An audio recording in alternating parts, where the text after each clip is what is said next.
Hello दोस्तों। आज हम ब्लड के बारे में जानेंगे कि ब्लड होता क्या है, ब्लड का रंग क्या होता है, ब्लड का आकार क्या होता है, ब्लड पाया कहाँ जाता है, ब्लड खत्म कहाँ होता है, ब्लड की अवधि काल कितनी होती है। ये सब चीजों के बारे में जानेंगे और समझेंगे। चलिए, सबसे पहले हम यह जानते हैं कि ब्लड के बारे में जो विद्यार्थी पढ़ता है लिखता है उसको क्या कहते हैं। उसको हिमेटोलॉजी कहा जाता है। उसको हिमेटोलॉजी कहा जाता है। ब्लड के अध्ययन को हिमेटोलॉजी कहते हैं। अब ब्लड क्या होता है कि एक तरल संयोजी ऊतक होता है। ब्लड तरल संयोजी ऊतक होता है। तरल संयोजी ऊतक। आइए अब हम जानते हैं कि तरल संयोजी ऊतक किस प्रकार से होता है। चलिए, जैसे कि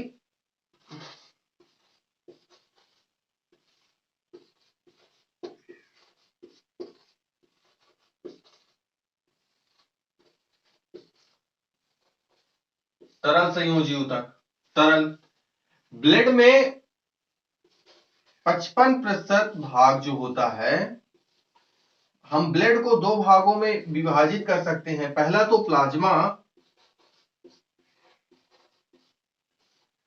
दूसरा प्रोटीन। पहला प्लाज्मा, दूसरा प्रोटीन। अब प्लाज्मा का जो ब्लड में प्रतिशत की मात्रा होती है यह 55% होती है और प्रोटीन 45% रहता है। अब ये जो प्लाज्मा है, प्लाज्मा तरल होता है। प्लाज्मा क्या होता है? तरल होता है।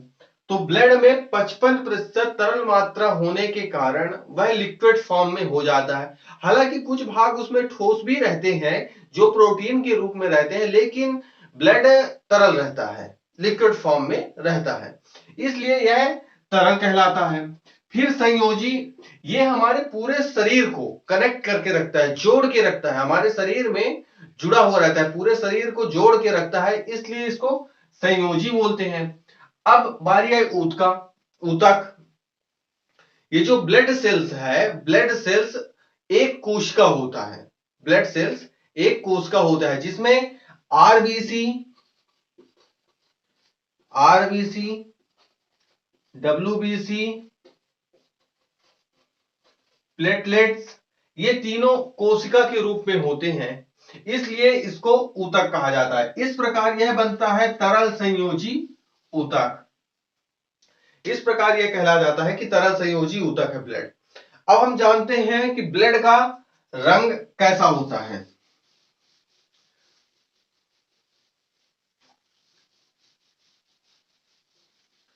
ब्लड का रंग तो हम लोग सामान्यतः यही जानते हैं कि ब्लड का रंग लाल कलर का होता है। अब वह लाल कलर कैसे होता है ना? आइए हम जानते हैं। जो ब्लड रहता है, ब्लड ब्लड में, रक्त में सबसे ज्यादा हीमोग्लोबिन पाया जाता है।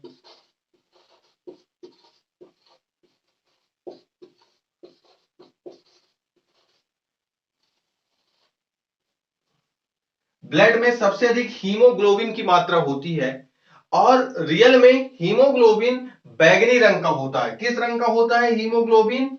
बैगनी रंग का।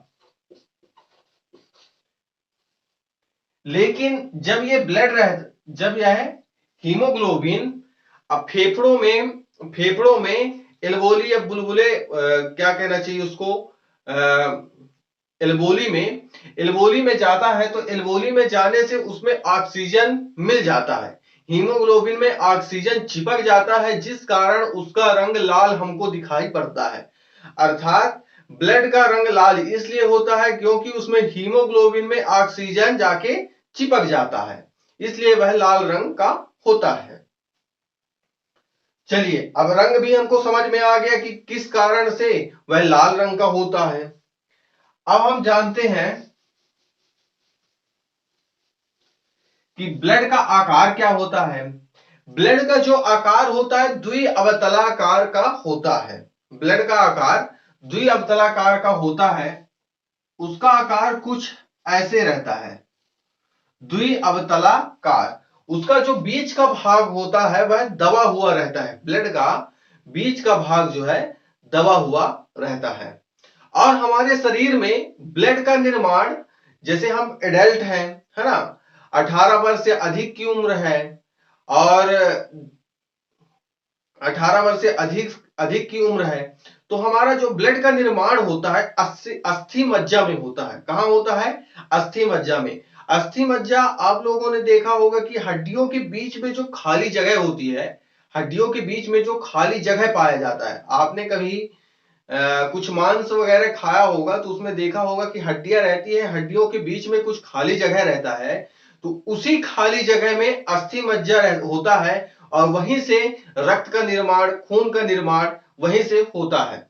और जब बच्चा जो है गर्भावस्था में रहता है, गर्भ के अंदर रहता है, तो वह उसका ब्लड का निर्माण, खून का निर्माण लीवर से होता है।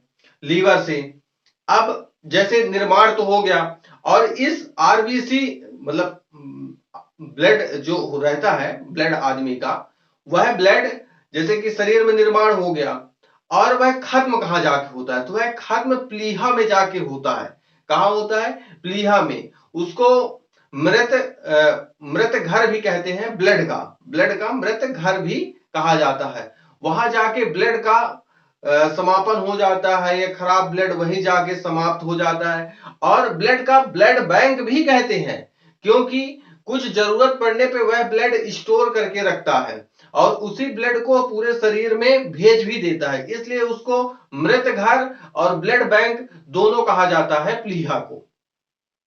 अब चलिए जानते हैं कि ब्लड का पीएच मान कितना होता है। ब्लड का जो पीएच मान होता है 7.3 से 7.4 के बीच में होता है इसका पीएच मान।